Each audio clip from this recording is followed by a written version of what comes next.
The PEG ratio is a widely used metric in the share market to determine if a stock's price is reasonable, given its expected earnings growth.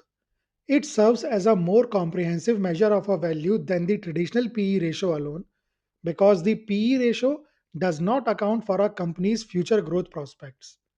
The PEG ratio is calculated by dividing a company's PE ratio by its projected annual earnings growth rate. A PEG ratio of 1 is generally considered as the benchmark, suggesting the stock is fairly valued, where the market price is in line with the expected growth. A PEG ratio below 1 typically suggests the stock may be undervalued because the growth rate is higher than the PE multiple the market has assigned. Conversely, a PEG ratio above 1 indicates that the stock may be overvalued as investors are paying more for each unit of expected future earnings growth.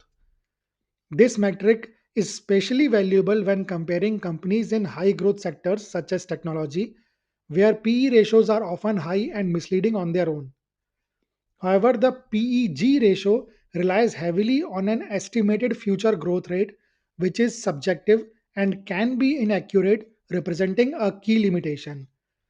Different analysts may use different growth projections, leading to varying PEG figures for the same company.